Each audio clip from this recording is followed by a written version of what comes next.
son valiosos. Bueno, entonces ya que estás ahí en la jugada ahora para que arranquemos, Diana María. Señor, damos gracias por este día. Gracias, Señor, por la palabra que tú tienes para cada uno de nosotros en esta mañana. Que tus enseñanzas, Señor, se entроnen en nuestro corazón, Padre Santo, que no solamente queden en nuestra mente, sino que sean vivas, Señor. Que nosotros hagamos tu palabra vida en nosotros, Señor. Bendecimos la vida del pastor Rodrigo, Señor, en esta mañana, y oramos por todos los que están por llegar, Señor, para que pronto estén aquí, para que reciban de lo que tú tienes para nosotros, Señor. Bendecimos esta casa en el nombre de Jesús. Amén. Amén. Bueno, llegamos al sexto punto. Sexto punto de nuestro estudio sobre los fundamentos de nuestra fe cristiana. Ha sido rápido. Vimos el primer punto. El primer punto se llamó bibliología, si ustedes se acuerdan. Todos están en internet, ¿no? En YouTube están estos. Bibliología. Le pusimos la Biblia, la palabra de Dios. ¿Se acuerdan? Luego vimos lo que se conoce como teología propia. Fue el segundo fundamento, que es el estudio de Dios, el estudio de su persona, de su carácter, de su esencia, de su existencia. En tercer lugar, sí, vimos cristología, que es la doctrina que estudia la persona y la obra de Cristo. Nosotros lo llamamos Dios Hijo. ¿Sí? Vimos su deidad, su humanidad, sus atributos, sus oficios, su obra de redención, su propiciación, reconciliación y salvación.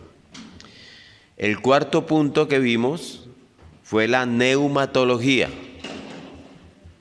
Neuma, que significa espíritu, soplo, hálito, viento, y logos, que significa estudio. Neumatología, el estudio de lo que nosotros llamamos Dios Espíritu Santo, ¿sí? La tercera persona de la Trinidad. Y el quinto punto, vimos la doctrina acerca del hombre. Eso es antropología. Y ahora nos vamos a ocupar de la doctrina del pecado. Entonces, bibliología, teología propia, cristología, neumatología, antropología, ¿sí? Y ahora en el Nuevo Testamento hay dos palabras que se refieren al pecado y una es hamartía. Puede escribirla con H o con J, hamartía o amartía, con H o con J.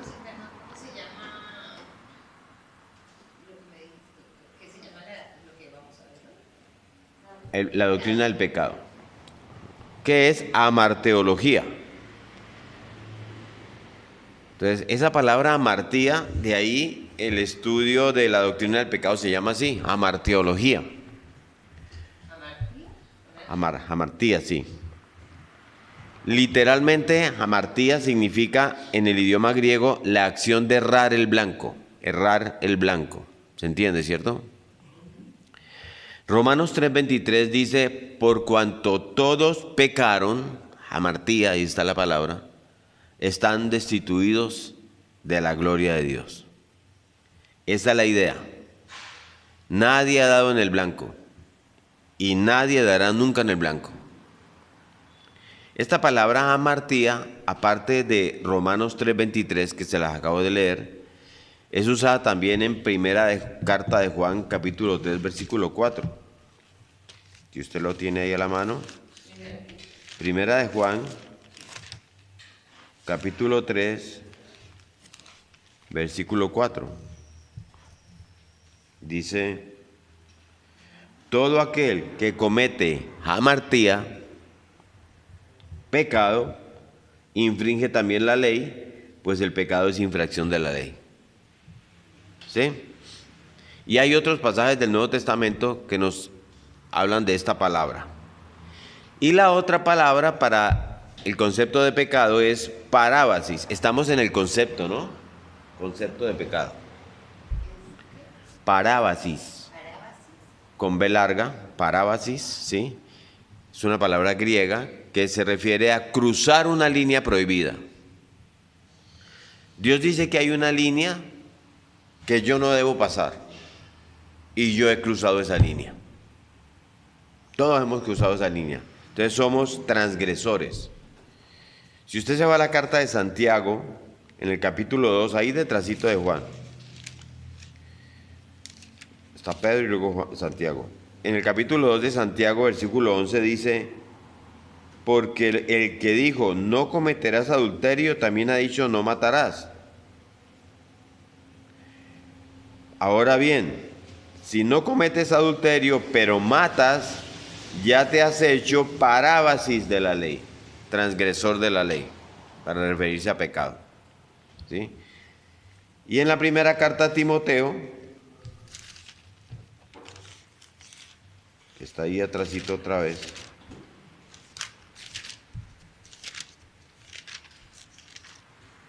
en el capítulo 2, versículo 14, primera Timoteo 2, 14 dice: Adán no fue engañado, sino que la mujer, siendo engañada, incurrió en parábasis, en transgresión.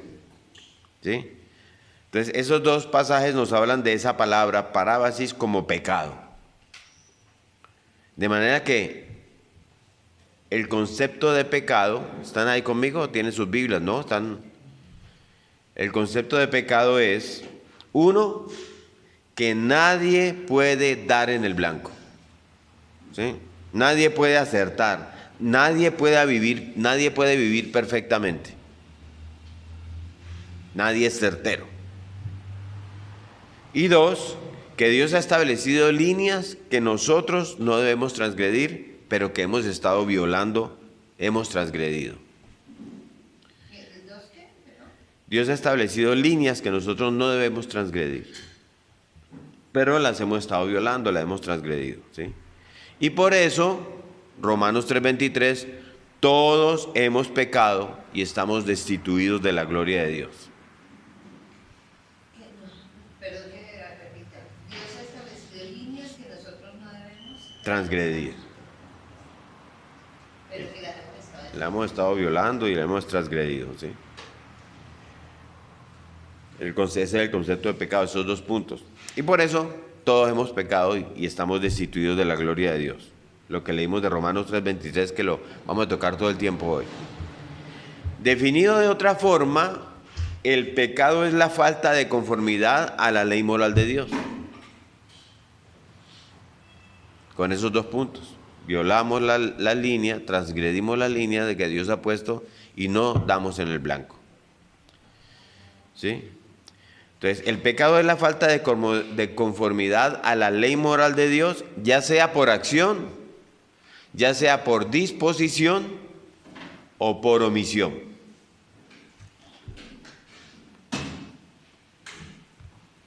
¿Qué significa eso? Yo puedo pecar, por ejemplo, cuando le hago daño a otro. Acción, disposición u omisión. ¿Sí? Entonces yo puedo pecar cuando le hago daño a otra persona. Eso es por acción. Pero si yo simplemente deseé hacerle daño, eso es una disposición de mi interior. ¿Sí está claro? Por lo tanto, ya pequé también. El solo deseo del mal por otra persona también es un pecado por la disposición en mi interior. O yo puedo pecar por omisión, que es cuando yo debo hacer algo y no lo hago.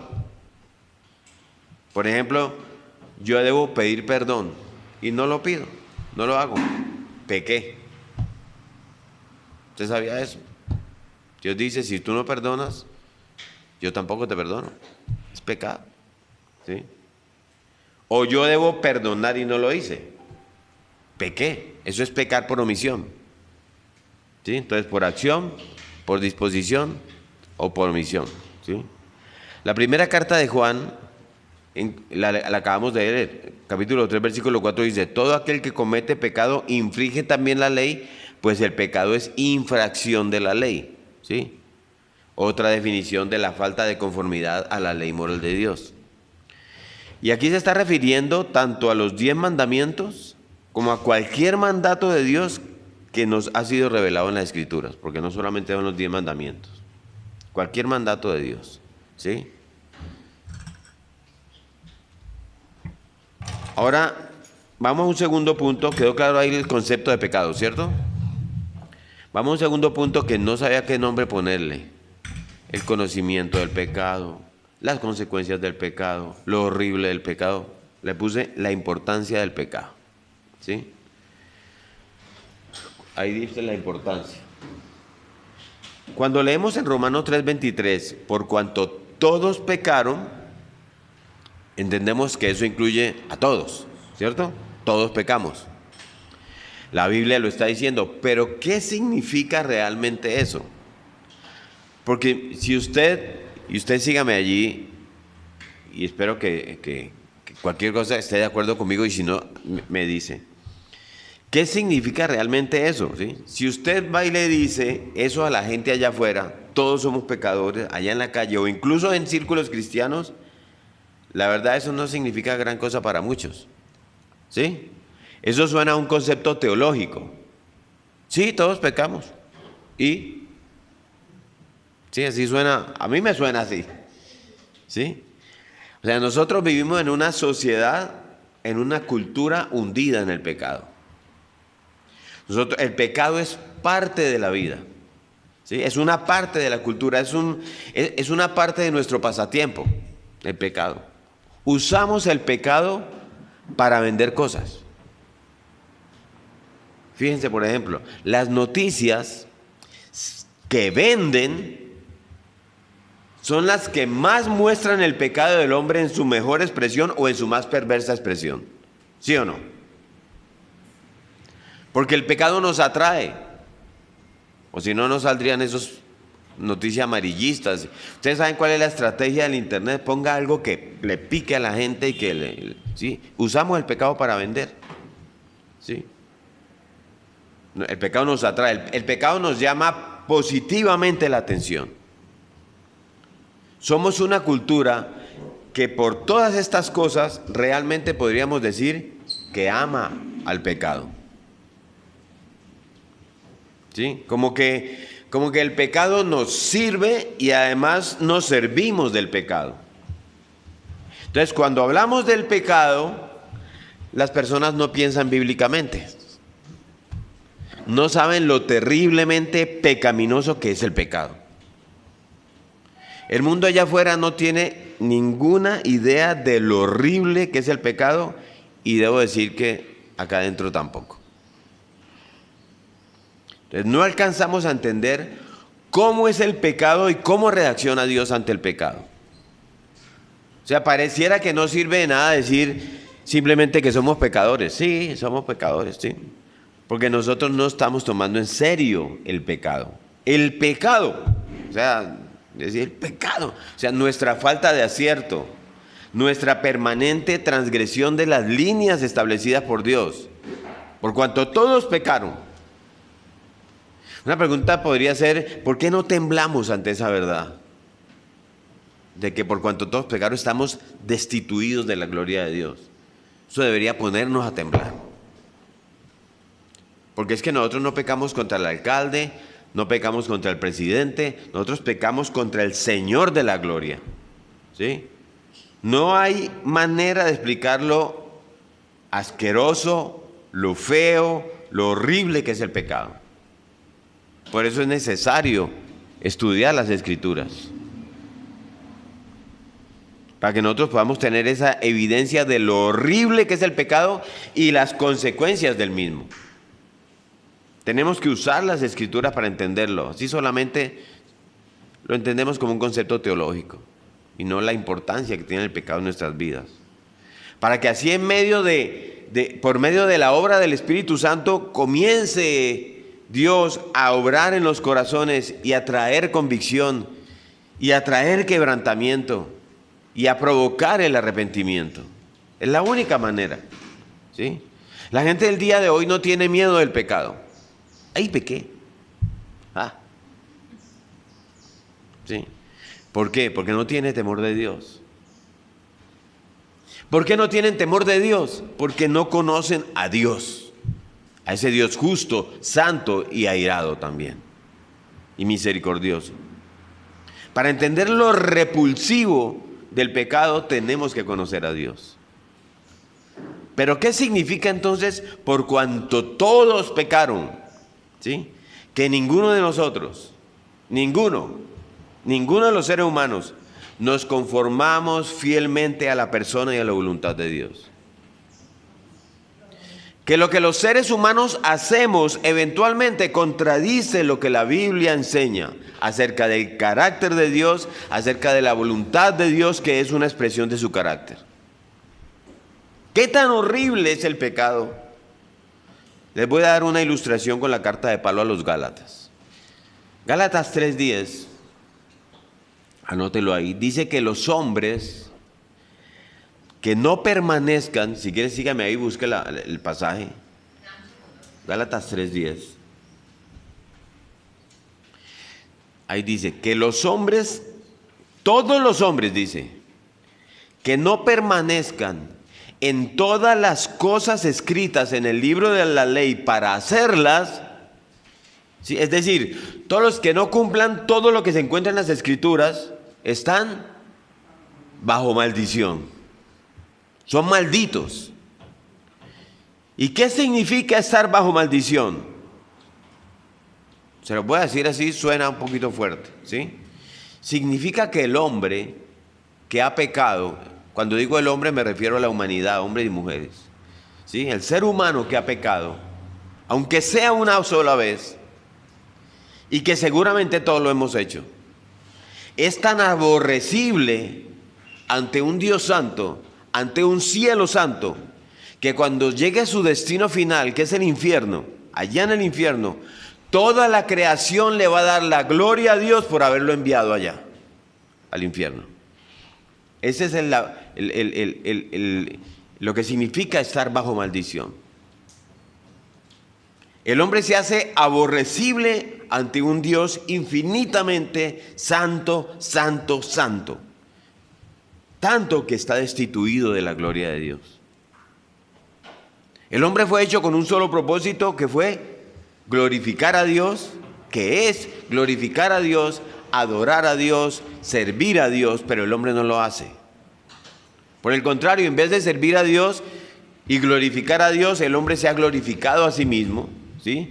Y se ha rebelado contra la ley de Dios. Por eso Pablo escribe, inspirado por el Espíritu Santo, en la carta a los Romanos, en los capítulos 1, 2 y 3, léalo, ¿sí?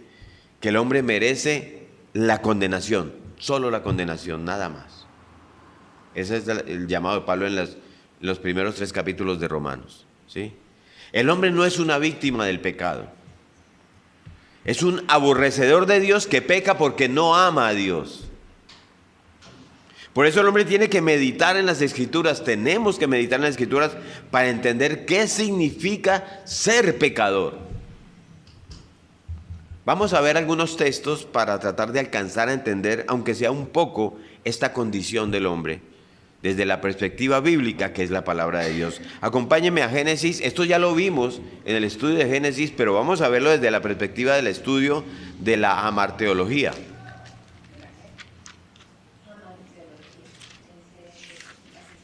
El estudio del pecado, la doctrina del pecado. Entonces, vamos a Génesis capítulo 6, versículo 5.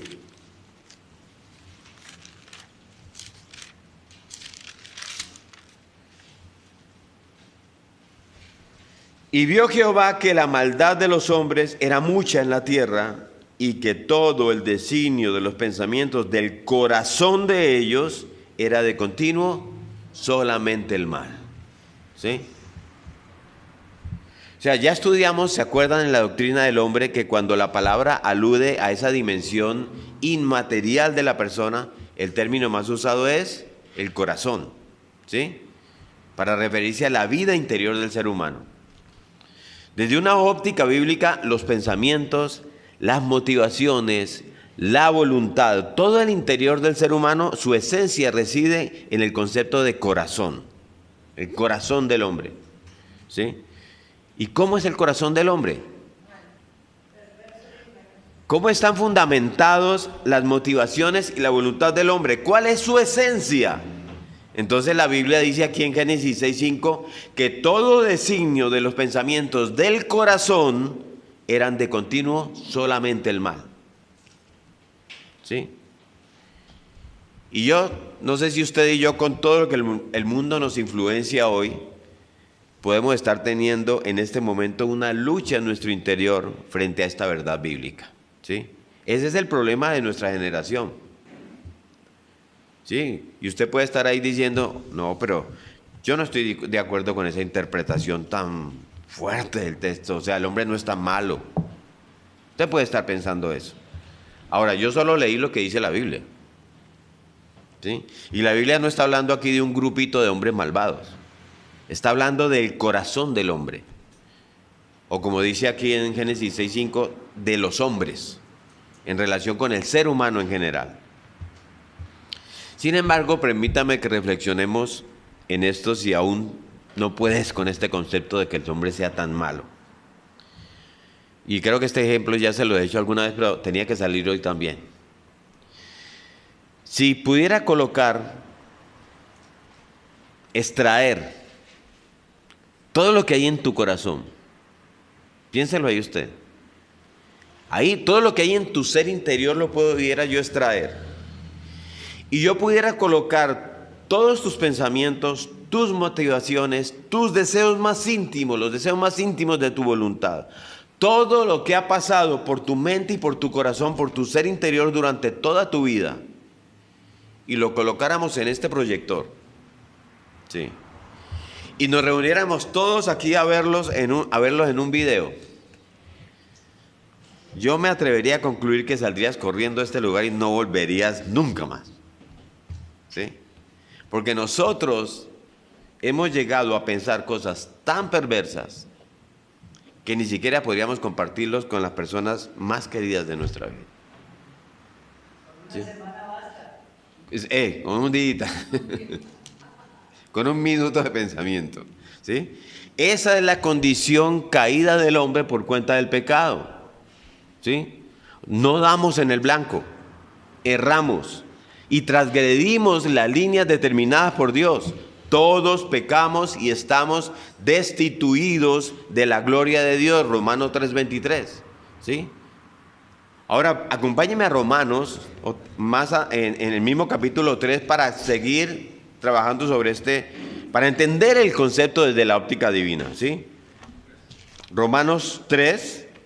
Ya no 23, un poquito más atrás, Romanos 3, versículo 10 al 18. Yo creo que ustedes muchos lo han leído, pero leámoslo hoy. Como está escrito, no hay justo ni aun uno. No hay quien entienda, no hay quien busque a Dios. Todos se desviaron a una, se hicieron inútiles. No hay quien haga lo bueno, no hay ni siquiera uno. Sepulcro abierto es su garganta, con su lengua engañan. Veneno de áspides hay debajo de sus labios. Su boca está llena de maldición y de amargura. Sus pies se apresuran para derramar sangre. Quebranto y desventura hay en sus caminos, y no conocieron camino de paz. No hay temor de Dios delante de sus ojos. ¿Sí? ¿Qué más queremos que nos diga la palabra? ¿Sí? Vamos a otro texto, vamos a Génesis 8. Volvamos a Génesis capítulo 8, versículo 21. Eso ya también lo vimos, perdón. Creo que es 18, 21. Venga a ver, no sé si anotemos. 18, 21. No, es 8:21. 8:21.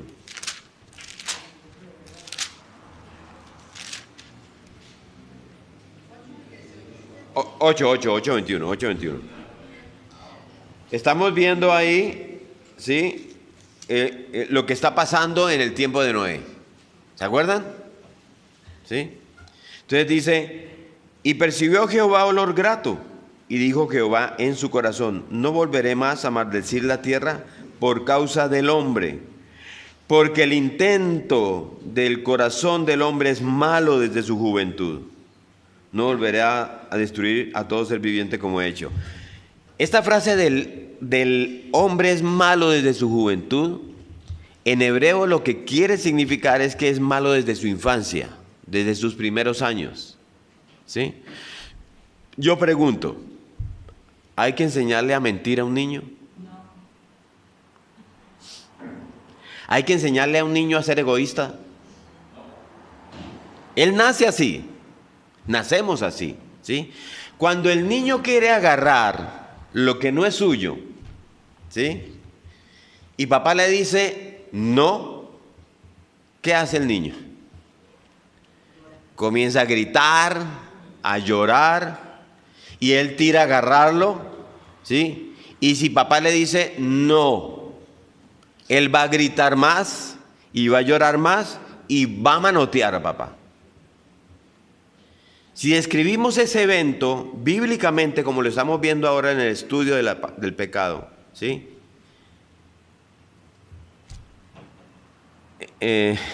Bíblicamente, podríamos decir que si este niño tuviera la fuerza de un hombre de 18 años o más, mataría a su papá y agarraría lo que quería y saldría sin sentir culpa alguna. Por eso el diseño de Dios es perfecto, ¿sí? Uno de los graves problemas, amados, el día de hoy, en la iglesia, es que se predica que el hombre no es tan malo como en las escrituras dice. ¿Sí? Pero así es el hombre. Vamos a Isaías, sigamos trabajando en ese conocimiento. Isaías capítulo 64. Es el penúltimo capítulo de Isaías.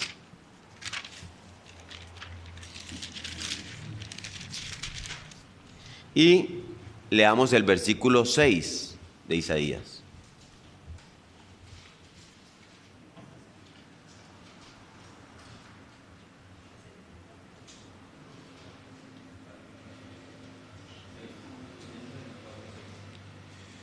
Dice así: si bien todos nosotros somos como suciedad, y todas nuestras justicias como trapo de inmundicia, y caímos todos nosotros como la hoja, y nuestras maldades nos llevaron como viento.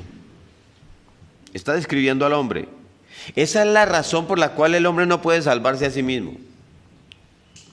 Esa es la razón por la cual nuestras buenas obras no salvan.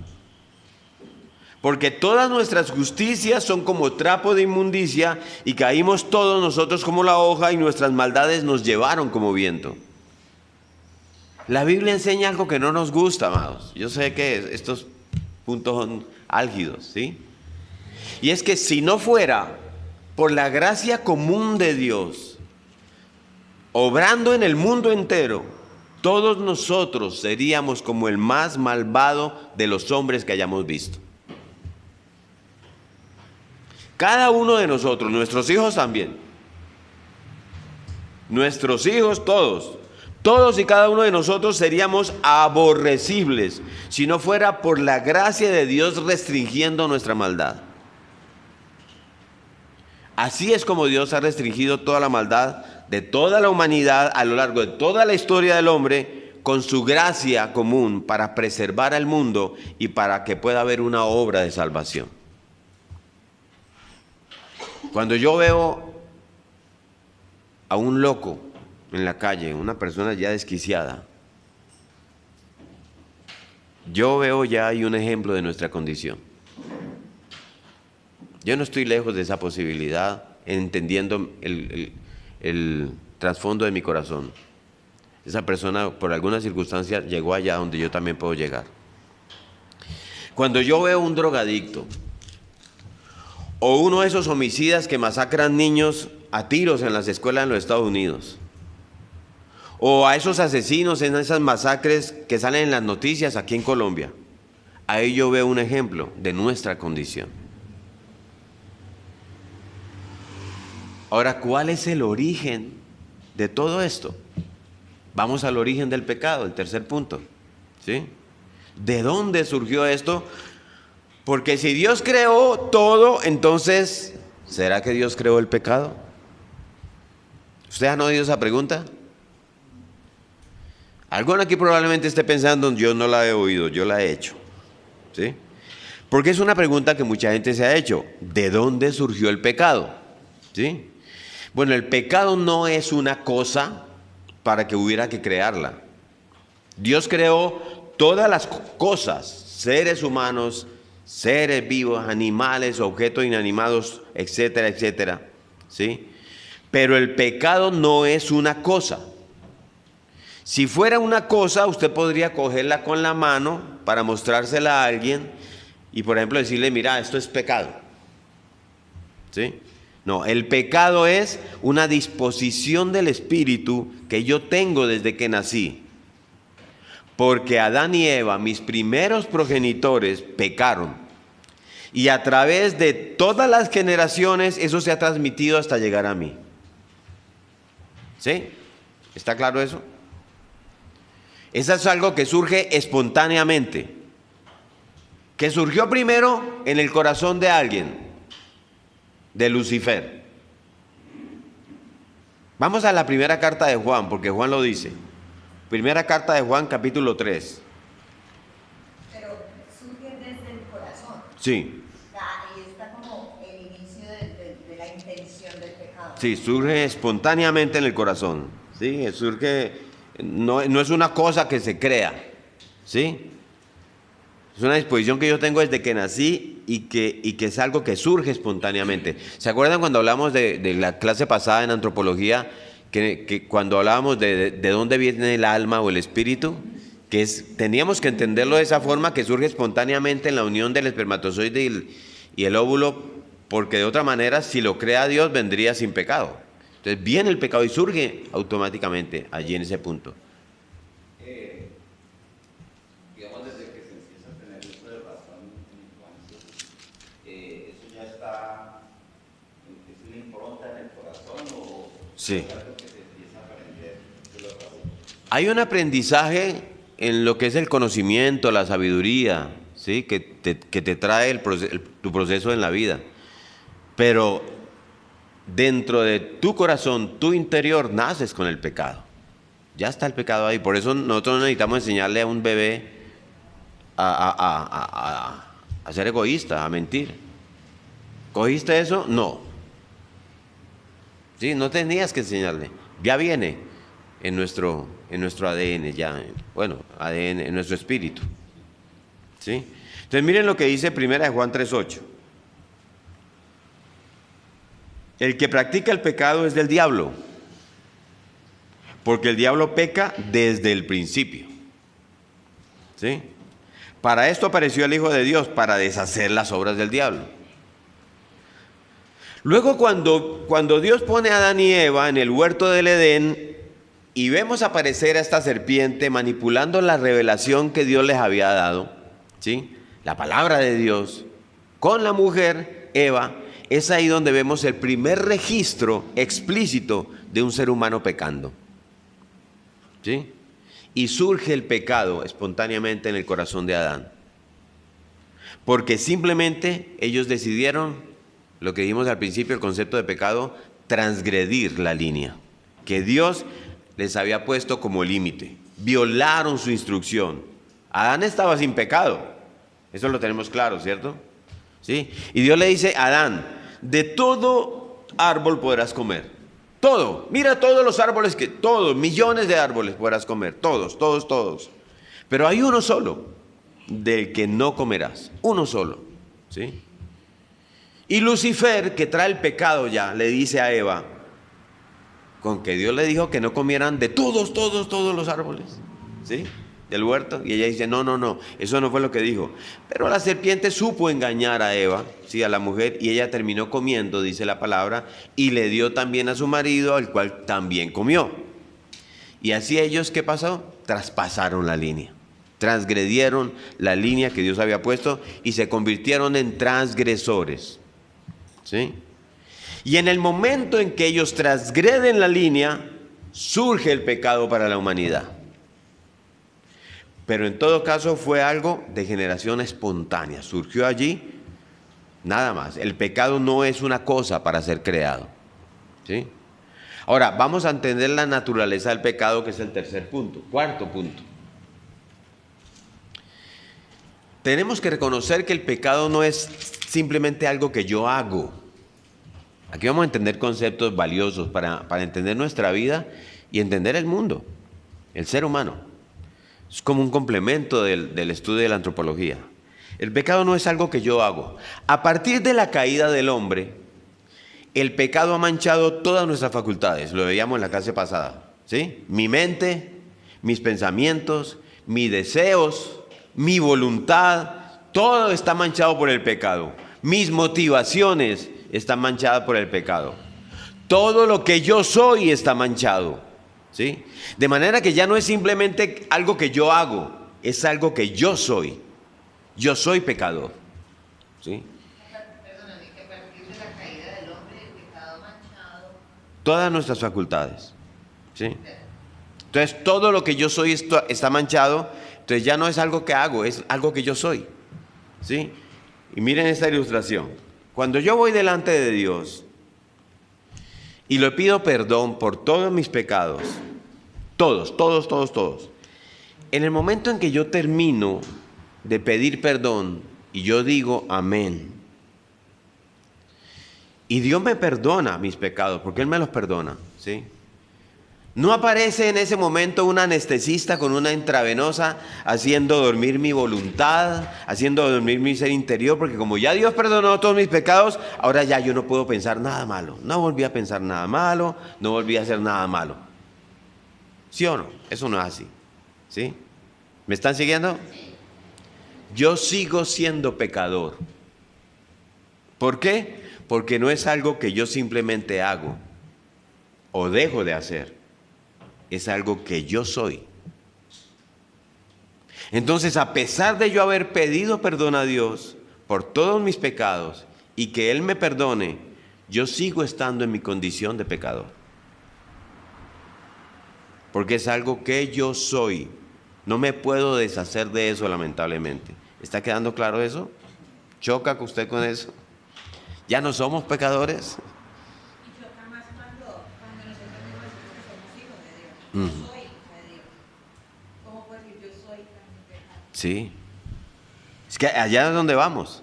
Y vamos a entender esto con el siguiente punto, la universalidad y el alcance del pecado. Porque vamos a ir concatenando estos puntos, el quinto punto, y vamos a llegar allá. Soy hijo de Dios, pero soy pecador.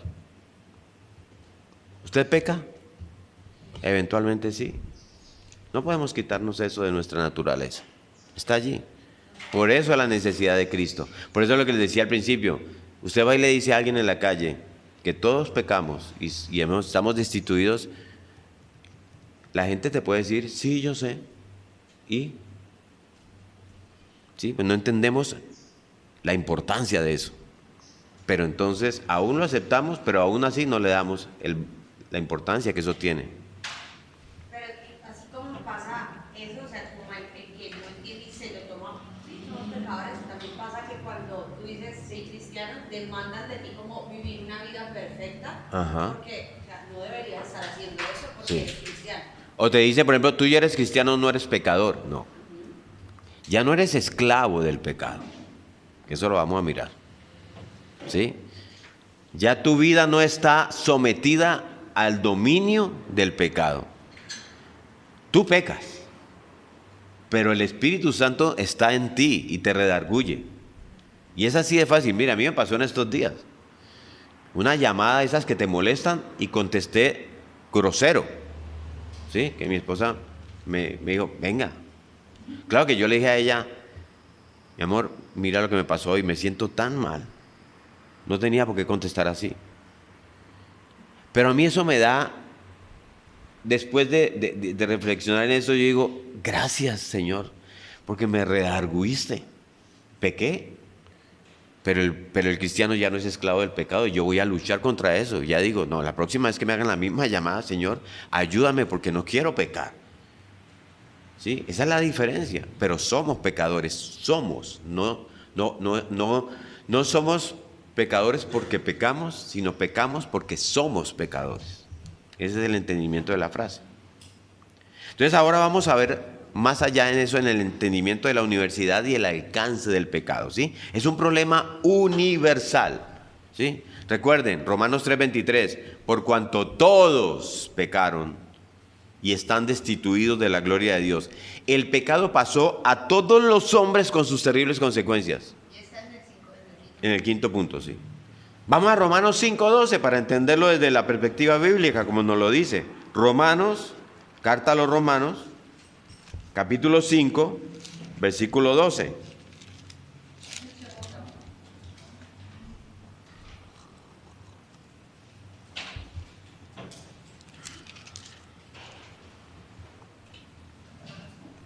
Cinco 12.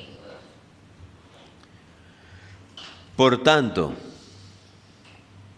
como el pecado entró al mundo por un hombre, y por el pecado la muerte, así la muerte pasó a todos los hombres, por cuanto todos pecaron.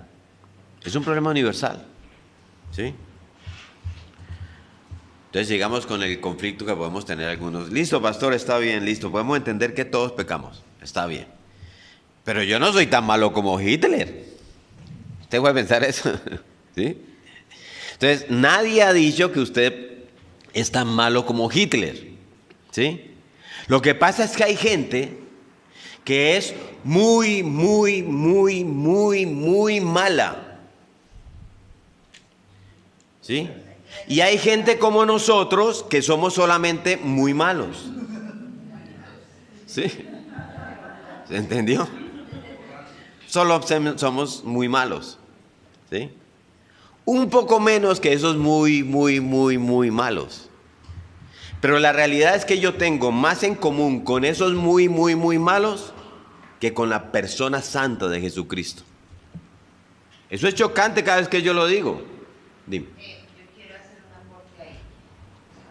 Y me corrige si estoy mal. Pero si bien es cierto, cuando nosotros no conocíamos a Dios, ¿verdad? Que si bien es, pues yo sé mi entendimiento, tú me dices.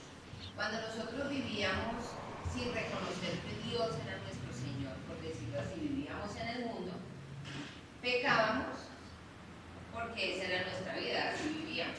Para nosotros, o sea, no, sí sabíamos que no estaba bien, pero de todas formas no teníamos esa conciencia, simplemente perseguíamos los deseos y anhelos de nuestra carne, y si para nosotros estaba bien, eso lo hacíamos. Porque nuestro espíritu está bajo el dominio del pecado. Exacto, ¿sí?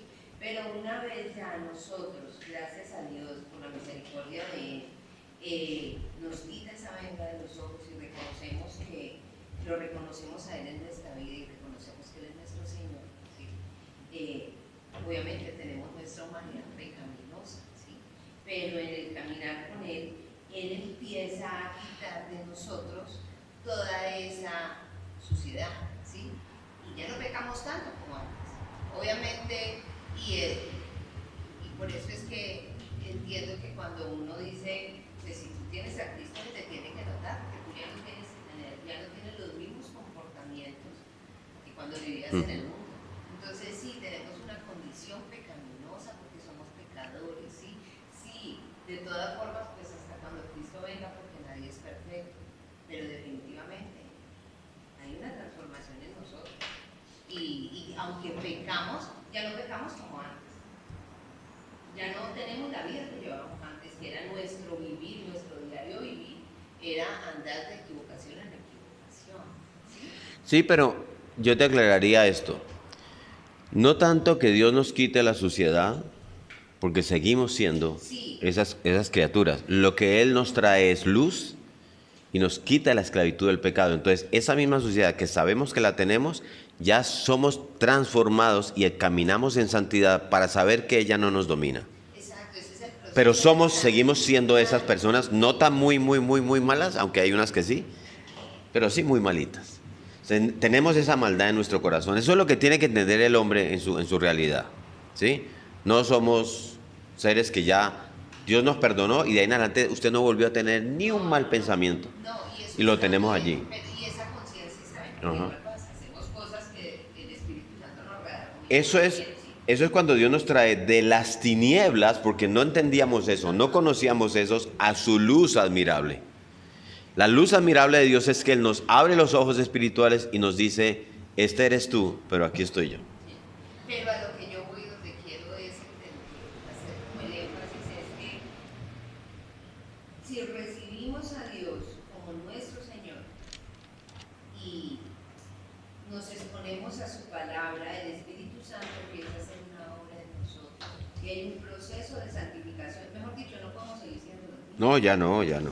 Ya no lo haces. Ya. Además tiene el Espíritu Santo, pero pecas. Pero lo que estoy hablando es que es nuestra naturaleza, la tenemos ahí. Y ahorita vamos a concluir como Pablo la conforma y la concluye, ¿sí? Entonces, y eso es chocante, lo que les decía. Todo esto que estamos viendo es chocante. Cada vez que yo lo digo choca, pero es que yo tengo, o sea, ¿qué tengo yo en común con esos muy malos? Para decir uno, venga, pero no, sí. Yo tengo en común con ellos, hablando de lo que tú estás diciendo, ¿sí? Mi voluntad. Que muchas veces es que solo es lo que yo quiero hacer. ¿No le ha pasado? Es que es lo que yo quiero hacer. Y es mi voluntad. Eso tengo en común con ellos. ¿Sí? Todos nosotros. Los deseos pecaminosos que a veces nos surgen y se nos cruzan en los pensamientos. ¿A usted no le ha pasado nunca? Eso tengo yo en común con los muy malos. ¿Sí? Los pecados que hay en nuestra vida. ¿Sí? Puede ser el pecado de ira. Lo vimos en el partido, hablando de cómo surgen estos muchachos que son guerreros, que son deportistas, que están entrenados, en un momento dado a convertir un campo de batalla, un lugar donde se está disfrutando un deporte. Lo tienen, solamente es calentar el fogón. Nosotros lo tenemos. Para algunos es más difícil controlar ese pecado de la ira, para otros no tanto, pero lo tenemos en común, ¿sí? Tenemos mucho en común con ellos, aunque no nos guste, con los muy malos. ¿Sí? Si es que usted no se quiere incluir ahí. La falta de arrepentimiento, la falta de perdón. Eso es muy común con ellos. ¿Sí? En cambio, Jesucristo no tiene nada de eso en común conmigo. Los pecados que hay en nuestra vida, ¿sí? Entonces, nada, absolutamente nada tiene Jesucristo en común conmigo en eso. Lo único común que Él tiene conmigo es cuando Él pone el Espíritu Santo en mí. Eso es lo único común que Él tiene conmigo. ¿Sí? Por eso es que nuestra salvación realmente tiene que ser por gracia. Bueno, pero entonces, todo el mundo no es igual de malo, ¿cierto? Eso es cierto. Ahora yo creo que me sigan con esta ilustración para entender mejor esto. ¿Sí? Digamos que Dios está a la orilla de un río muy ancho y muy turbulento, ¿sí? Con mucha turbulencia. Y varios hombres estamos en la otra orilla del río y vamos a saltar para tratar de llegar donde está Dios, ¿sí? Y entonces viene un campeón mundial de salto y se echa para atrás, arranca, da un salto, un brinco tremendo, 15 metros, ¿sí? No alcanza a llegar a la otra orilla, cae y se ahoga. ¿Sí? Luego viene un campeón nacional, y este es colombiano, y llega y sale y arranca y salta 10 metros, y ¡pluf!, cae y se ahoga. Finalmente vengo yo, que nunca he saltado nada, doy mi brinco, y salto y caigo a 1,5 metros, y ¡pum!, me ahogo. Pregunto, ¿cuál de los 3 se ahogó más? ¿Sí se entiende? ¿Sí? Entonces, eso es, ¿sí? Es verdad que hay gente malísima, muy mala, y otros son menos malos, o podemos ser menos malos, pero los 3 estamos ahogados. ¿Se entiende? ¿Sí? Los tres están condenados, los tres están destituidos de la gloria de Dios, como dice Pablo en Romanos 3:23. Nadie llega al otro lado, permítame cierro. Todos estamos ahogados, ¿sí? Esa es la idea de la universalidad del pecado. Es que eso estaba pensando aquí cuando estaba diciendo los muy malos o muy malos. O sea, que por lo menos cuando uno está hablando con una persona que no entiende el pecado, a la magnitud de lo que es el pecado, digamos que como podemos tener un poco más allá la revelación, ya nosotros que hemos estudiado y sabemos el pecado, es como cuando tú le dices es que eres pecador y la persona dice, pero ¿por qué si yo no mato, si yo no robo, si yo no nada? Uno no le puede vender, no sé si estoy equivocada, como no vender, o sea, como transmitir la idea a esa persona de que porque no roba, no mata, no peca, no mata, pues como Hitler o como otro, entonces su pecado es menos que el de esa persona. ¿Sí? Cuando realmente lo que estamos haciéndole ver es que es tan pecador como esos otros. Exacto. ¿Sí? O sea, que es tan malo ese pecado que ha cometido como el que han cometido otros y que está dentro de esa misma bolsa. O sea, no como hacerlo en niveles de pecado, porque Sí. entonces podría decir, pero es que en mi caso me ha pasado, es como cuando te dicen, pero es que vos no has hecho esto y yo sí lo hice, o vos hiciste eso y yo no lo, o sea, es como tratando de como de poner el pecado en niveles, como para decir, es que yo no soy tan pecadora como tú eres más pecador que yo, no sé qué. Y es como tratar de poner a las personas que entiendan que el pecado está en el mismo nivel. Sí. O sea, no están... Pero te voy a aclarar ahora más adelante que sí hay niveles de pecado. Lo importante es que sea cual sea el nivel, estás igual de ahogado. ¿Sí? De eso se trata. Igual estás destituido de la gloria. Sí, el ejemplo del salto en el río es ese. ¿Sí? O sea, pero es que yo no robo. ¿Sí? Pero tú sí pecas. Sea el pecado que sea, estás igualmente destituido de la gloria de Dios. Así no seas Hitler y simplemente hayas dicho una mentirita piadosa. Pero Dios nos aclara que hay unos grados, ¿sí? Como unos tipos de pecado, hasta llegar al punto más alto, que es el pecado no perdonable. Todos tenemos ¿sí? acceso al pecado. A cualquiera de esos. A cualquiera de esos. Por la gracia independiente del pecado. La historia del ángel de la muerte, que causa tanto muerte a los judíos en la guerra mundial, y que él se escapa y llega a Argentina y allí se convierte en un hombre respetable, gerente de la Mercedes-Benz, un hombre que mucha gente amaba y con quien muchos se sentaban a disfrutar y a compartir. Esa es una historia real y había salido de allá, ese es su mismo corazón, pero estando allá mostró la realidad de todos nosotros y estando aquí, simplemente bajo otras circunstancias mostró otra realidad. ¿Se acuerdan que conté la historia? Que él lo cogen, se lo llevan y lo ponen frente a al hijo de sus verdugos y este se desmaya porque él dice, el muchacho dice, yo me desmayé y lloré y no pude controlarme porque yo me di cuenta que yo podía ser tan malo como él. ¿Sí? Esa es la esencia. Tenemos la misma profundidad de maldad en nuestra naturaleza, ¿sí? Pero unos pecan más que otros, pero igual cualquiera de los tres que hayamos saltado más o menos, estamos igualmente destituidos de la gloria de Dios. ¿Sí? Ese es el entendimiento. ¿Sí? Entonces, eso es universal, ¿sí?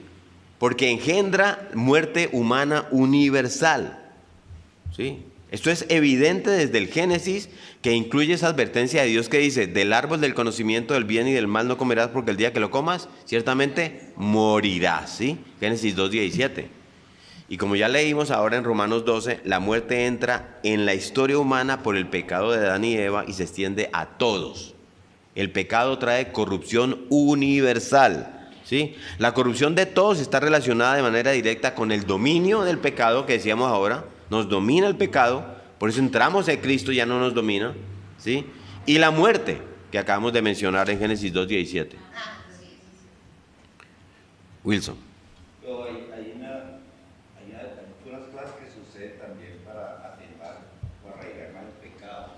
Por ejemplo, hay gente que no es capaz de cometer grandes pecados como matar, por ejemplo, porque tienen la presencia de Dios que de alguna manera no les permite llegar a un pecado de esos. Como decíamos. Pero hay gente que sin tener la presencia de Dios no es capaz de cometer un pecado como asesinar a otros porque son cobardes, por ejemplo, y no son capaces de tomar la decisión así quieran hacerlo, no son capaces capaces de hacerlo. Sí. Pero no es por la presencia de Dios, sino porque no quieren. Pero yo no lo llamaría cobardía, yo llamaría lo que acabo de explicar ahora. Es la gracia de Dios en tu corazón, la gracia común, no sobre sus hijos, sino sobre toda la humanidad que retiene la maldad de nuestros corazones. Todo está en la voluntad de Dios. Si no fuera por la gracia de Dios, estaríamos aquí como animales.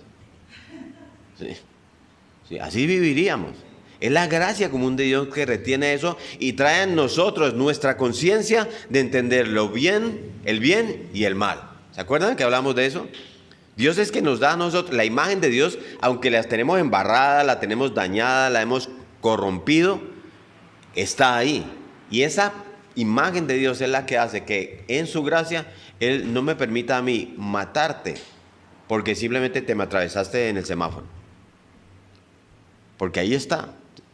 Lo importante de entender nosotros es que somos seres pecadores, tenemos esa naturaleza caída, corrupta, que como yo les decía, yo veo a este asesino, yo veo a la noticia del que entró a un colegio de niños y le disparó. Y el comentario mío es, eso somos.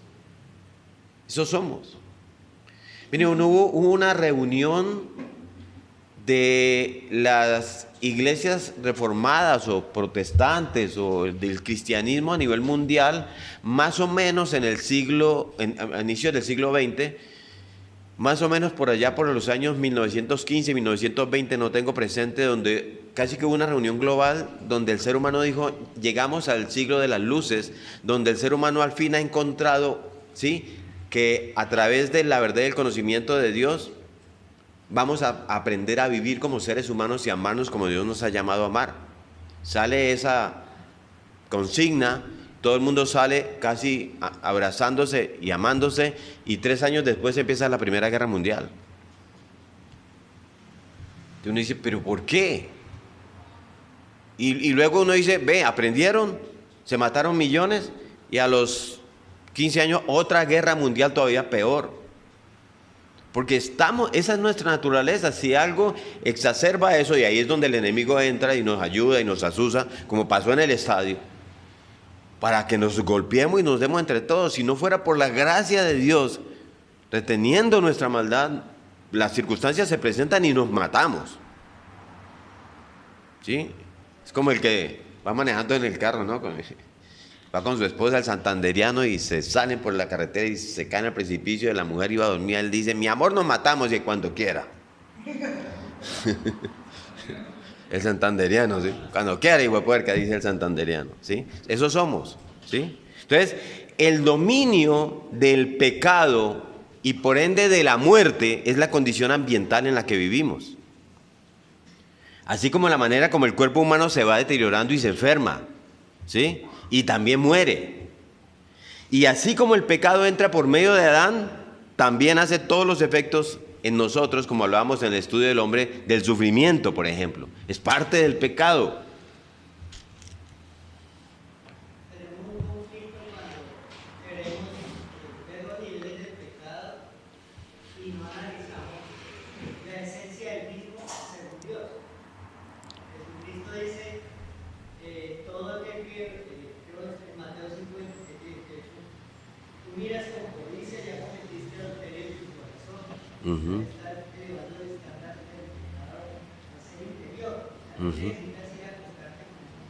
Ya pecaste con solo pensarlo.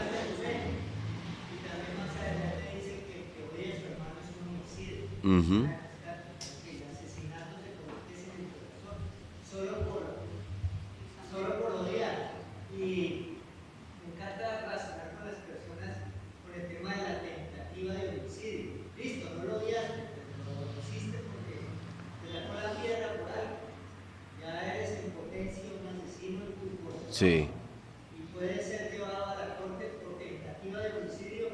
O sea, todos somos homicidas en la mente. Sí. Entonces ya decimos, bueno, listo, yo no maté el acto físico en mi mente. Eso es lo que Cristo le dice a los fariseos. ¿Ustedes creen que por acostarse con la mujer, no, con solo desearlo ya usted pecó? ¿Usted cree que por matar? No solo, porque los fariseos enseñaban eso. ¿Pero lo mataste? No, lo he tirado. Sí, pero no lo maté. Ah, bueno. Entonces, no, Jesús dice, no, ya. ¿Sí? Entonces, ese es el dominio del pecado y nos trae sufrimiento. El sufrimiento es consecuencia del pecado.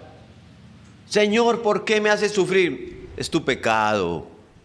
Es tu pecado, ¿sí? De manera que así como Dios no es el autor del pecado, tampoco es el autor del sufrimiento, ¿sí? El sufrimiento no es parte de la creación de Dios, sino un producto del pecado.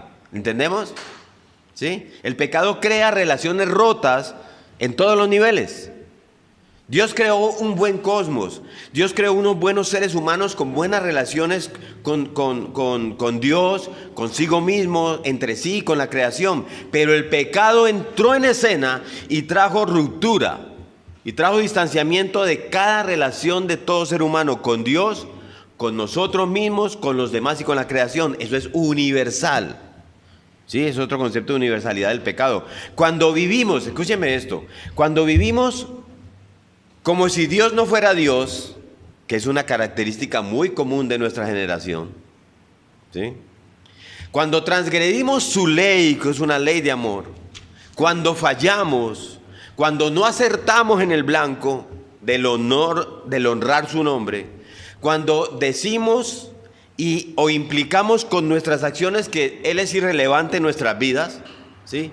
Fallamos en ser las personas que Dios quiere que nosotros seamos, ¿sí? Y eso no solamente conduce a nuestra muerte y a nuestra desintegración, como está explícito en Génesis. Esa también es la razón por la que todo el cosmos, todo el universo está sujeto a la muerte y a la desintegración, ¿sí? Cuando Adán y Eva pecaron, su desobediencia a la ley de Dios no solo tuvo implicaciones en sus vidas, también tuvo implicaciones en todo el universo. Vamos a Romanos 8. Usted está ahí.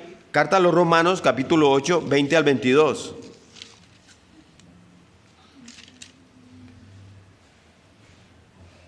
Porque la creación fue sujetada a vanidad no por su propia voluntad, sino por causa del que la sujetó en esperanza. Porque también la creación misma será libertada de la esclavitud de la corrupción a la libertad gloriosa de los hijos de Dios. Porque sabemos que toda la creación gime a una y aún está con dolores de parto hasta ahora. ¿Sí ven? Toda la creación entonces está sujeta al problema del pecado. Toda. Ese es el alcance del pecado. El pecado ha alcanzado a todos y cada uno de los individuos de la raza humana en todos los tiempos. Y ha alcanzado a toda la creación y a todo lo que hay en ella. Es la maldición de Génesis, ¿sí? El mundo nunca, usted puede, lo que le decía ahorita, mire, el mundo nunca ha dejado de estar afectado por guerras, nunca ha dejado de estar afectado por hambrunas, por pandemias, por catástrofes naturales, por enfermedades, por diversos tipos de penurias económicas, que uno diría son, ¿de dónde viene? Eso es el pecado, es la causa del pecado. No busque más causas, ¿sí? De tal manera que al final Dios dice que entonces va a tener que hacer cielos nuevos y tierra nueva, ¿sí? Ahora, Dios y el pecado, el siguiente punto. Uy, nos faltan. Dios, la palabra dice que Dios odia, aborrece el pecado, detesta el pecado. Salmo 5:4 dice, porque tú no eres un Dios que se complace en la maldad. Amados, miren, cuando un Dios que es todo misericordioso se dispone a hundir en agua a un planeta entero y acabar con la vida de todo el mundo, excepto 8 personas, por causa del pecado, eso me dice a mí claramente que el pecado es serio. ¿Sí o no? Dios odia el pecado. Cuando un Dios que es inmensamente misericordioso dice, este mundo está lleno de maldad, está lleno de pecado, yo me voy a llevar a todo el mundo, hombres, mujeres, niños, ancianos, todo el mundo, y solo voy a dejar 8 personas, usted tiene que saber que el pecado es serio. Tiene que ser algo que Dios odia mucho. Y cuando yo veo eso teológicamente digo, sí, es verdad, sí. Pero el problema es que esta noche, o mañana, o ahora en la tarde, si usted no se cuida, ¿sí? Probablemente vamos a pecar. Y yo tengo que recordar que cada vez que yo haga eso, es algo que Dios odia, ¿sí? Otra cosa que a mí me dice lo odioso que es el pecado para Dios es el infierno. Que un Dios todo misericordioso esté dispuesto a mandar a miles de millones de seres humanos al infierno por el resto de su eternidad, simplemente porque pecaron, a mí me dice que el pecado es serio. Y Dios lo aborrece. La razón por que la gente va al infierno es por una sola cosa: el pecado. Y lo otro que me habla a mí de lo serio, de lo malo que es el pecado para Dios, es que la única razón por la que Cristo lo masacraron tan brutalmente en la cruz es porque yo merecía ese castigo. Y Dios decidió ponérselo en la espalda a su Hijo. Y lo que Dios me está diciendo cuando masacran a Jesús de esa forma es: oye, así de malo es el pecado. Así detesto yo el pecado. El pecado es tan malo que eso es lo que tú mereces. Pero se lo voy a poner a mi Hijo en sus espaldas. Estas tres realidades, el diluvio, el infierno y la crucifixión de Cristo, a mí me hablan de lo horrendo que es el pecado delante de Dios. No importa cuál pecado. ¿Sí? Ahora vamos a hablar de los efectos del pecado en la naturaleza del hombre. El entendimiento del hombre quedó entenebrecido, dice la palabra. Todo esto, cuando yo lo veo teológicamente, digo: wow, sí, es verdad. Pero tenemos que reflexionar sobre ese problema. La condición en la que yo quedé cuando yo heredé el pecado de Adán, que fue en el momento de la concepción. Con ese corazón y ese entendimiento, el hombre vive engañado.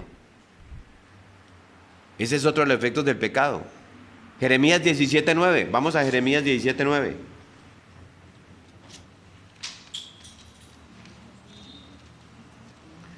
Muchas personas conocen este versículo. Cuando lo vean, van a decir: ah, sí, claro, Jeremías 17:9. Engañoso es el corazón más que todas las cosas y perverso. ¿Quién lo conocerá? El corazón de todo el mundo es engañoso, de todos. Una de las cosas más comunes del comportamiento humano es que nosotros nos autoengañamos. ¿Sí?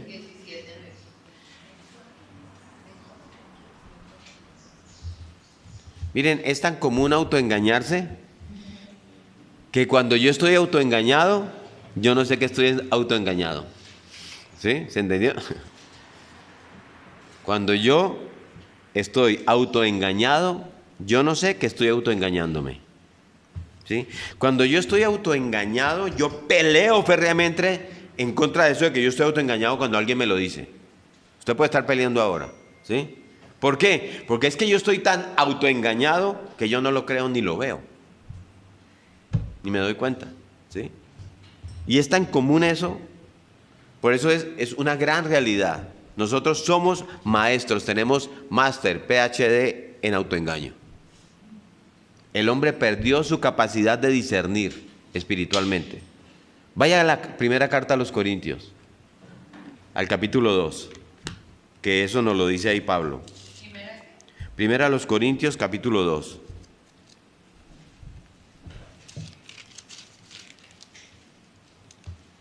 En el versículo 14, miren lo que dice Pablo.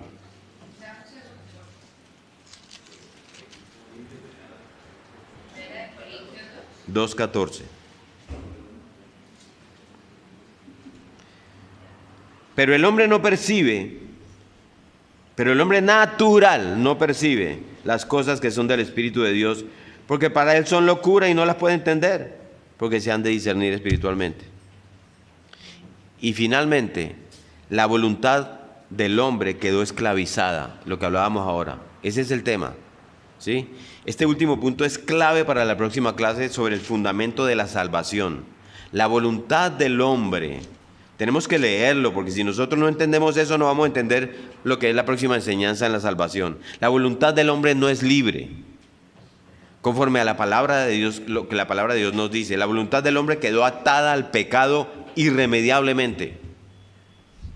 Vaya más adelante a la primera carta a Timoteo. Segunda carta a Timoteo. La voluntad del hombre No es libre. Quedó atada al pecado. Segunda de Timoteo 2.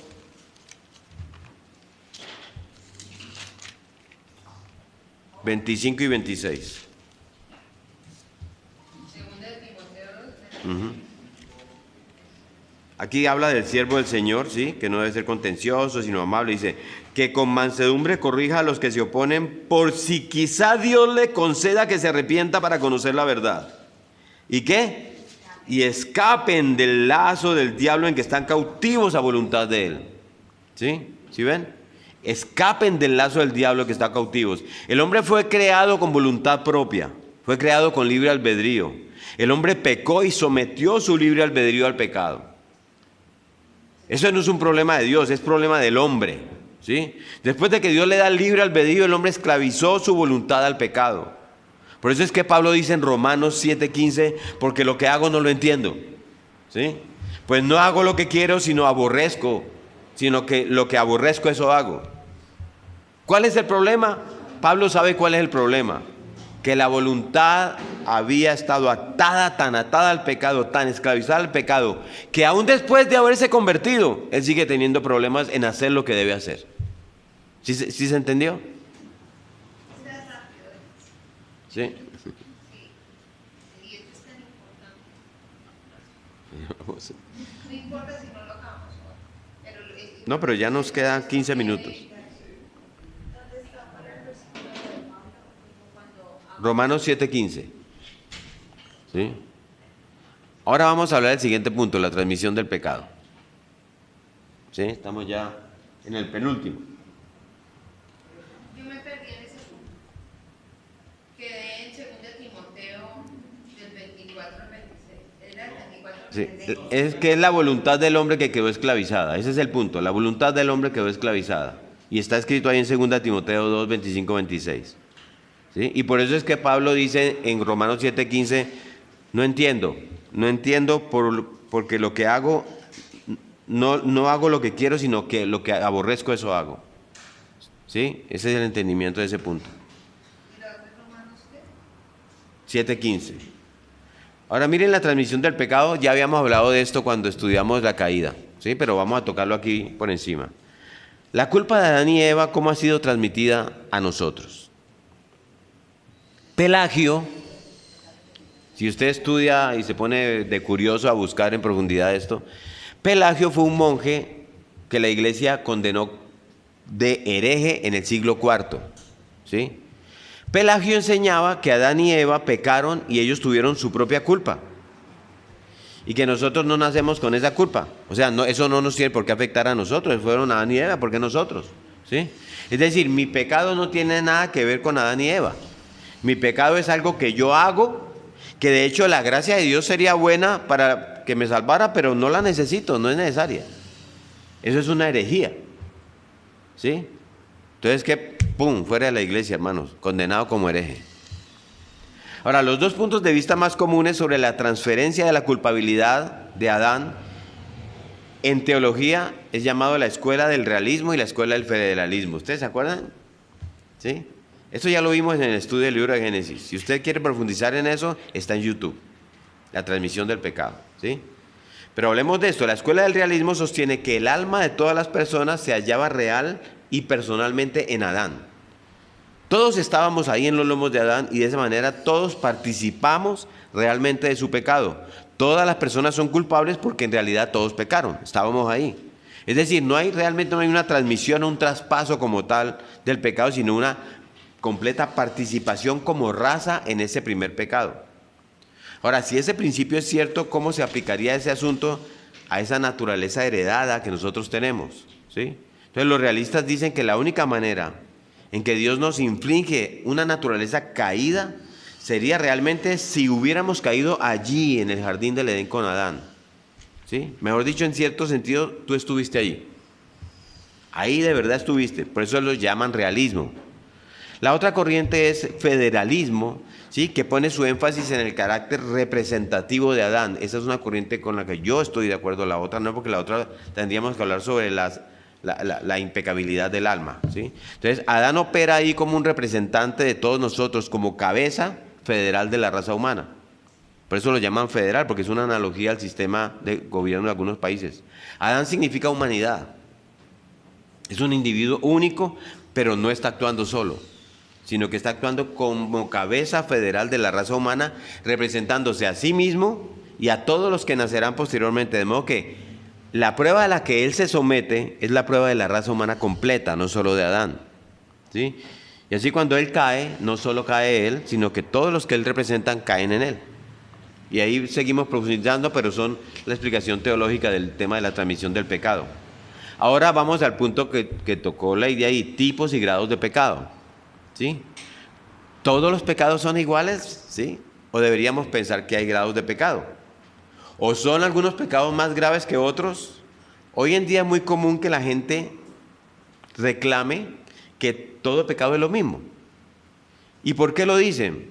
Váyase a Santiago 2:10, porque ahí usted va a encontrar cuál es la razón para decir eso.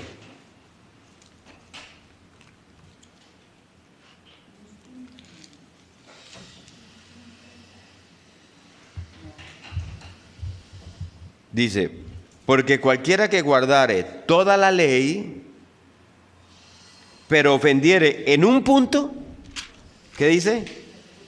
Se hace culpable de todos. ¿Sí? Entonces le dicen, no, todos los pecados es lo mismo. ¿Sí? Algunos insisten que esta es una prueba de que la Biblia no distingue entre que haya pecados mayores o pecados menores, o al menos en términos de los efectos perjudiciales del pecado. ¿Sí?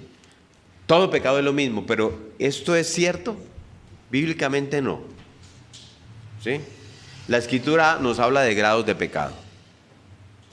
Algunos pecados son mayores que otros.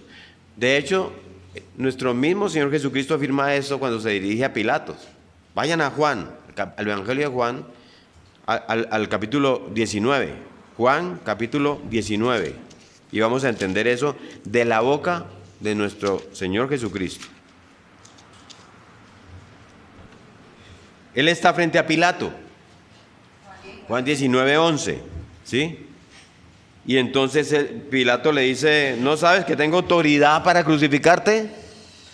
¿Sí? Y que tengo autoridad para soltarte. Entonces Jesús le dice, respondió Jesús, ninguna autoridad tendrías contra mí si no te fuese dada desde arriba.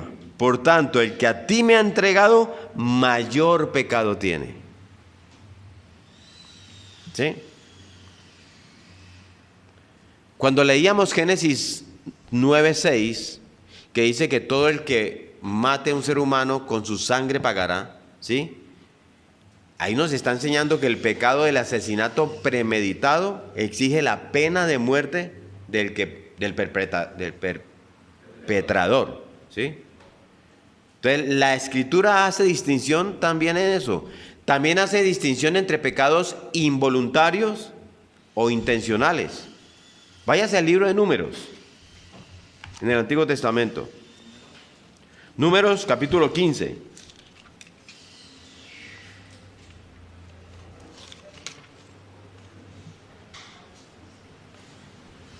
Número 15, del 27 al 30. Miren lo que dice. Si una persona pecare por yerro, o sea, por error, ofrecerá una cabra de un año para expiación. Y el sacerdote hará expiación por la persona que haya pecado por yerro. Cuando pecare por yerro delante de Jehová, la reconciliará y le será perdonado. ¿Sí? El nacido entre los hijos de Israel y el extranjero que habitare entre ellos, una misma ley tendréis para el que hiciere algo por yerro, por error. ¿Sí? Mas la persona que hiciere algo con soberbia, eso es con intención, así el natural como el extranjero ultraja a Jehová, esa persona será cortada de en medio de su pueblo. ¿Sí? Hay una distinción entre el pecado por error y el pecado intencional. ¿Sí? La Biblia también habla de pecados que claman, ya lo vimos 2 veces, y que Dios mismo va a traer juicio porque los humanos han actuado injustamente sobre otros. Lo vimos en Génesis 4:10 cuando Caín y Abel, el pecado, la sangre de tu hermano clama a mí. Son pecados que claman. ¿Se acuerdan cuando Sodoma y Gomorra lo acabamos de ver? Que el pecado de Sodoma y Gomorra clama al Señor. ¿Sí? Estos pecados son resaltados como más graves. La Escritura también enseña que hay diferentes grados de castigo ligados al conocimiento que se le entrega a una persona de la revelación de Dios. Son más serios los castigos para aquellos que han actuado para aquellos que no han actuado en ignorancia. ¿Sí me entiendes? O sea, El que actúa y peca, no siendo ignorante del pecado, su castigo es mayor. Porque lo hizo consciente. ¿Dónde dice esto en la Biblia, pastor? Vaya a Mateo 11. Eso significa que podría significar algo como que para nosotros ya conocemos y entendemos el pecado y las causas del pecado. Si pecamos sabiendo que estamos pecando, el castigo será Es mayor, para nosotros. es mayor. Eso es. Y- Mateo 11, del 21 al 24. Miren lo que dice. Ay de ti, Corazín. Ay de ti, Betsaida, porque si en Tiro y en Sidón se hubieran hecho los milagros que han sido hechos en vosotras, tiempo hay que se hubieran arrepentido en silicio y en ceniza. Por tanto os digo, dice Jesús, que en el día del juicio será más tolerable el castigo para Tiro y para Sidón que para vosotras. O sea, con ustedes yo mostré mi obra. Va a ser más tolerante para Tiro y Sidón. Y luego, y tú, Capernaum, que eres levantada hacia el cielo, allí fue donde el Señor hizo toda su obra. Hasta el Hades serás abatida, porque si en Sodoma se hubiera hecho los milagros que han sido hechos en ti, habría permanecido hasta el día de hoy. ¿Sí? Por tanto os digo que en el día del juicio será más tolerable el castigo para la tierra de Sodoma que para ti. ¿Sí? Y así podríamos citar más ejemplos, pero estos pasajes demuestran que la Escritura hace una distinción entre grados de pecado. Mateo 11, del 21 al 24. ¿Sí? Dependiendo del contexto, dependiendo de la intención, dependiendo de la persona involucrada y los efectos en general del pecado en las familias, en las iglesias, en la sociedad, pero en medio de todo vamos caminando hasta llegar a un pecado imperdonable. Hay un pecado imperdonable, ¿sí? En los evangelios este pecado está vinculado a la blasfemia contra el Espíritu Santo. Vaya ahí adelantico a Mateo 12, estamos en Mateo 11, ¿cierto? Mateo 12, 32. A cualquiera que dijere alguna palabra, 12:32. A cualquiera que dijere alguna palabra contra el Hijo del Hombre, le será perdonado. Pero al que hable contra el Espíritu Santo, no le será perdonado ni en este siglo ni en el venidero. ¿Sí? Blasfemia contra el Espíritu. ¿A qué se refiere esta blasfemia? En las cartas del Nuevo Testamento hay varias advertencias sobre el pecado imperdonable en relación con el hecho de rechazar la verdad de la obra de Cristo y por eso cometer apostasía. ¿Sí? Vamos a Hebreos 6. Voy llevándolos allá sobre el pecado imperdonable. Hebreos 6.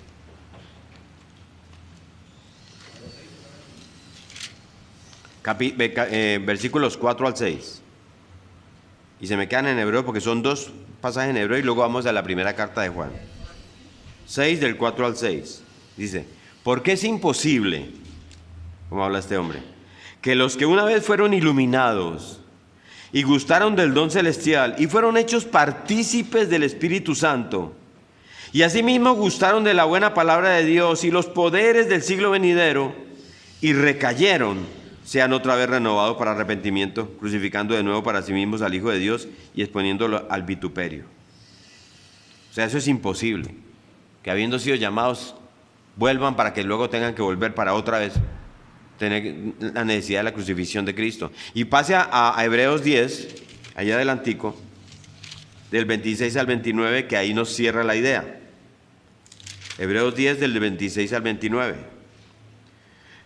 Porque si pecáramos voluntariamente después de haber recibido el conocimiento de la verdad, ¿sí? Lo que acabamos de hablar, ya no queda más sacrificio por los pecados, sino una horrenda expectación de juicio y de hervor de fuego que ha de devorar a los adversarios. ¿Sí? El que viola la ley de Moisés por el testimonio de 2 o 3 testigos muere irremisiblemente. ¿Cuánto mayor castigo pensáis que merece el que pisoteare al Hijo de Dios y tuviere por inmunda la sangre del pacto, del cual fue santificado e hiciere afrenta al Espíritu de gracia? ¿Sí estamos entendiendo? Se refiere a la relación de rechazar la verdad, al hecho de rechazar la verdad que ya conoció. Y en la primera carta de Juan, Juan lo llama el pecado de muerte. ¿Sí? Primera de Juan 5, versículo 16. Eso es allá adelantico. 5, 16. Si alguno viere a su hermano cometer pecado que no sea de muerte, pedirá y Dios le dará vida. Esto es para los que cometen pecado que no sea de muerte. Hay pecado de muerte por el cual yo no digo que se pida. ¿Sí? Entonces, aunque cada contexto es diferente, hay algo ahí que tienen en común y es el conocimiento que tiene la persona de la verdad y su aceptación o rechazo a Cristo. ¿Sí está claro eso? Son personas que están pecando deliberadamente contra lo que saben que es verdad. Por eso Pablo dice, el autor de Hebreos dice, están pisoteando la sangre de Cristo. ¿Sí? En las cartas esto se describe también en términos del pecado de apostasía. La apostasía se define como un rechazo deliberado de la verdad que ya conoces. ¿Sí? Las personas que se han identificado formalmente con Cristo y que deliberadamente se apartan de la verdad, evidencian que aunque en un tiempo se identificaron con el pueblo de Dios, nunca fueron verdaderamente regenerados y nunca fueron verdaderamente creyentes en Cristo. Eso está, si usted está en Juan ahí todavía, siga en Juan 2:19. Primera de Juan 2:19.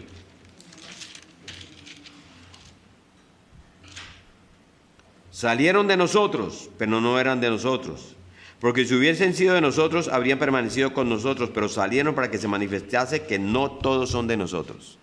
¿Sí ven? ¿Por qué ese pecado es visto como imperdonable? Por la razón de que una vez que uno rechaza a Cristo de una manera completa y total, no hay salvación fuera de Él. Ya no hay salvación. Y así la persona permanece condenada para siempre con su pecado y en su pecado. ¿Cómo se sabe? Usted no sé si tiene esa pregunta porque yo me hago la pregunta. ¿Cómo se sabe si alguien ha cometido ese pecado? Porque vemos que a veces nos apartamos. ¿Sí? Probablemente nunca lo podríamos saber con certeza. Solamente observando la vida de una persona se puede evaluar si alguien alguna vez que se identificó con Cristo ha cometido apostasía y se ha apartado de Él. ¿Sí?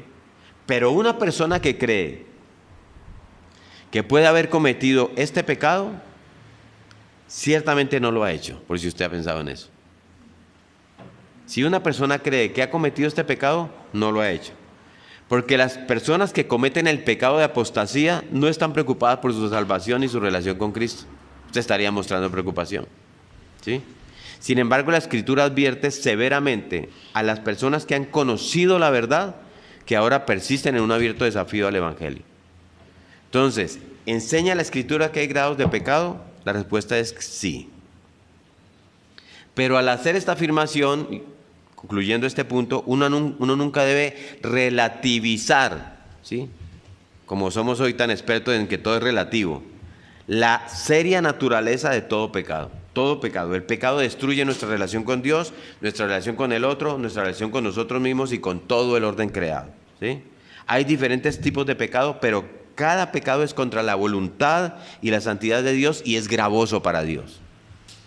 Y todo esto solo dice que la justicia de Dios exige que el pecado reciba retribución, reciba castigo. ¿Sí? Pero la pregunta no debe ser entonces, bueno, pero entonces ¿cómo puede Dios, siendo lo que es enviar a los hombres al infierno? La pregunta es, ¿cómo puede Dios, siendo lo que es salvarnos a tantos del infierno? ¿Sí?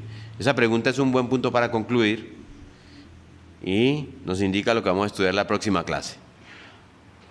Los ruidos desenfrenados y grotescos de nuestro vergonzoso pecado deberían llevarnos a la desesperación de nuestra propia justicia y a temblar ante la ira de Dios. ¿Sí? Pero eso es en la clase que viene. Ahí vamos a ver, en esa clase que viene, que existió un hombre que nunca pecó, que fue llamado el postrer Adán, que obedeció al Padre en el huerto de Getsemaní, que fue exiliado de la presencia de Dios en la cruz, drenando toda la copa de la ira de Dios al máximo sobre él y absorbiendo al máximo la plenitud de nuestra vergüenza y de toda nuestra culpa. y transfirió en esa cruz la justicia para todos los que creen en Él. ¿Sí? Si no vemos, amados, miren, si no vemos el pecado con la importancia, como la vimos al principio, como nuestro mayor y más grave problema, entonces el sacrificio de Dios nos va a parecer extraño y va a parecer incomprensible. No lo vamos a entender. Pero cuando lloramos con toda razón nuestro pecado, entonces vamos a poder deleitarnos con toda razón en Él, nuestro Salvador. ¿Sí? Eso es lo que vamos a ver en la próxima clase, a estudiar el fundamento de la salvación de los que creen en Él, en la persona de Cristo, que es nuestro hermoso, impecable, inigualable y bondadoso Rey. Amén. Bueno, ¿alguna pregunta, algún aporte? Vamos, entonces alguien que nos regale una oración para cerrar.